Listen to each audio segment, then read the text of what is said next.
Fueron las elecciones más reñidas en una década en Israel y Benjamin Netanyahu va por un quinto mandato como primer ministro. Obtuvo dos victorias, una contra Benny Gantz, el candidato por el movimiento azul y blanco, un ex general que con otros ex generales le disputaron el poder con muy poquito tiempo de campaña. La otra contra sí mismo, contra las causas judiciales que pesan en su contra. Este es el informe.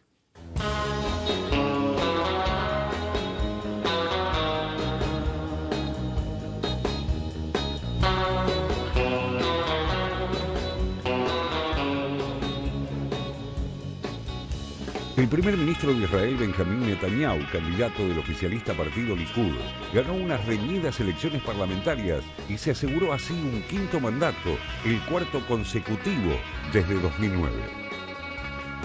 Aunque su principal rival, el ex general Benny Gantz, hizo una elección notable para un partido nuevo, el azul y blanco de orientación centrista, y las encuestas de boca de urna le daban incluso como ganador, los números finales fueron ligeramente favorables a Netanyahu por menos de 20.000 votos. Así, el primer ministro obtuvo el 26,27% de los sufragios y Gantz el 25,95%. Esto se traduce en 35 bancas para cada uno, de las 120 que tiene la Knesset, el parlamento israelí. Pero Netanyahu se asegura la posibilidad de formar gobierno gracias a las alianzas con partidos judíos ultraortodoxos como Shah y Judaísmo Unido de la Torá, y de extrema derecha como Kulanu y Derecha Unida, lo que le permitiría sumar hasta 65 legisladores. זה לילה של ניצחון אדיר, אדיר.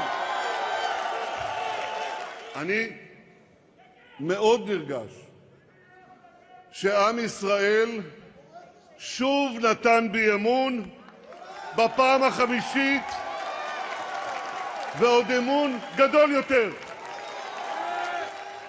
אני מתכוון לסיים את המלאכה במהרה במטרה להקים ממשלה לאומית יציבה.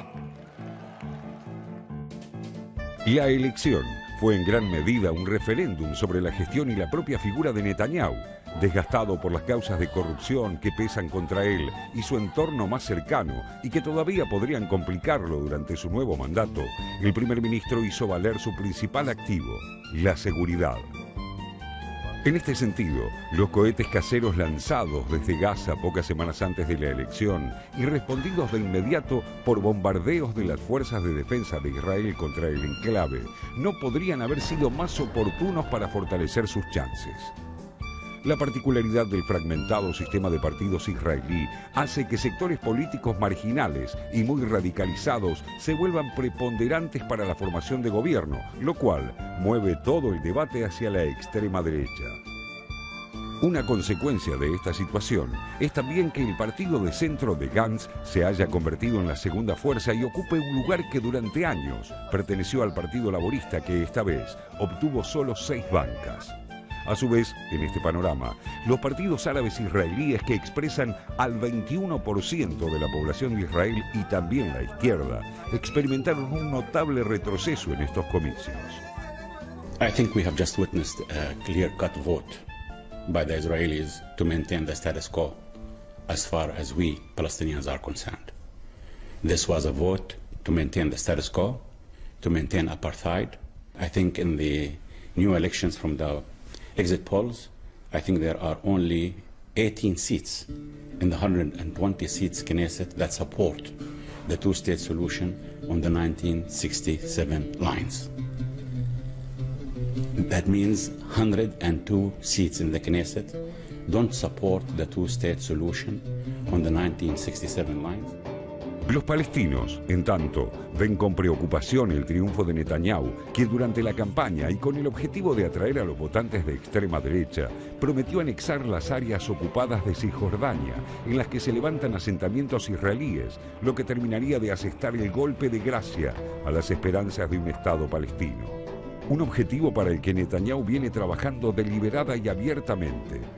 Cuenta para ello con el apoyo del presidente de los Estados Unidos, quien antes de las elecciones rompió un tabú de la política exterior estadounidense para Medio Oriente, al otorgarle a Israel por decreto la soberanía de las alturas del Golán, arrebatadas a Siria tras las guerras de los 6 días y de Yom Kippur. They could have recognized the Golan Heights 6 months ago or 6 months from now on, and they choose, the President Trump choose to do it right 10 days before the campaign. It must be heavy involvement on behalf of the White House in the election campaign. It's no secret that Trump is a very good friend of Netanyahu, and I think he's helping him in any way he can do to get the campaign, to get this campaign for Netanyahu. El líder del Partido Azul y Blanco, en tanto, ya manifestó que aunque no ganó esta vez, está dispuesto a convertir la vida institucional del Likud en un infierno. בהינתן מצב הגושים, זו המציאות.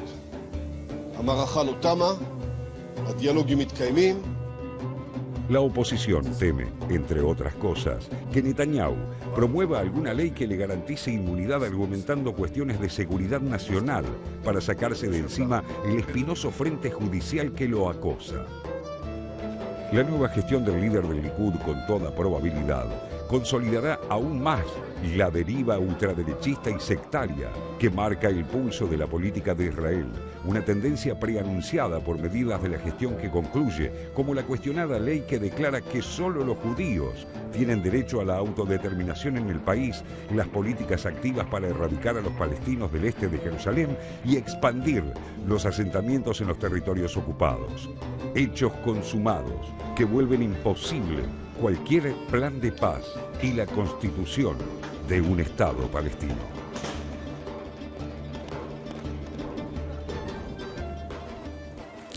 De no haber una condena previa, Netanyahu cumpliría en julio su sueño, es decir, superar a David Ben Gurión, líder espiritual del laborismo en Israel y fundador del Estado de Israel, superarlo en tiempo, en la cantidad de tiempo. Pero hablamos del laborismo.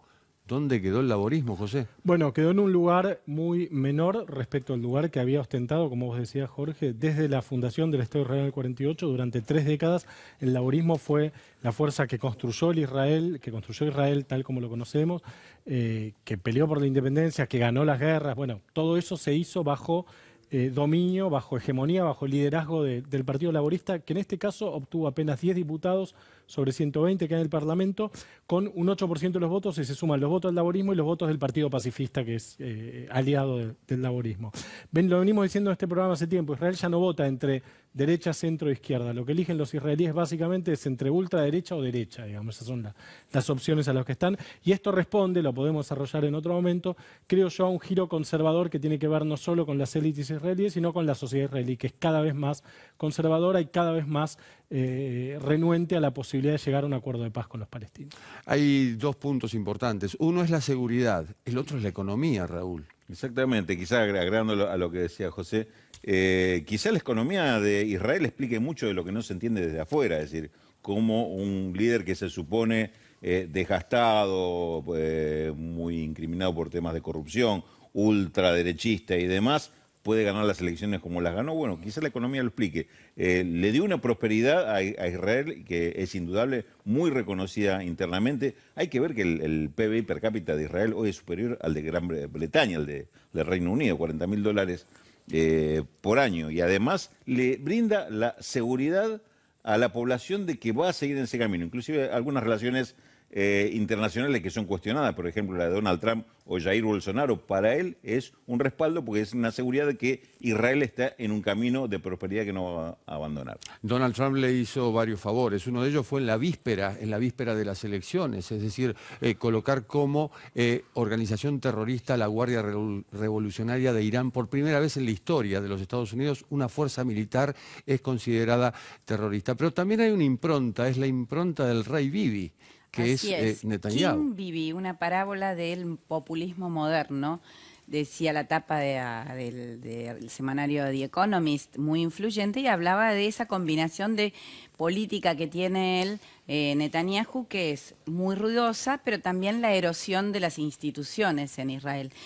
Pero si eso lo mezclamos a una cuestión económica donde Israel es claramente una potencia, es muy difícil, y lo que él ha logrado, a mi entender, es generar la sensación de que no hay otro en Israel que pueda reemplazarlo a sí mismo. Yo lo he visto incluso en persona, lo he escuchado hablar, y es un populista, se maneja con la seguridad del populismo moderno, y las clases medias, los sectores muy conservadores también, y los sectores conservadores gustan de Netanyahu. Ahora, esto hay que sumarle, si la erosión de las instituciones se producen, también la democracia. ¿Por qué? En 2015 llamó a votar y dijo que los árabes votaban en manada. Ahora decía que si no les gustaba fueran a votar a los otros 22 países, o sea, a los países árabes. Y ahora les instaló cámaras en los barrios árabes.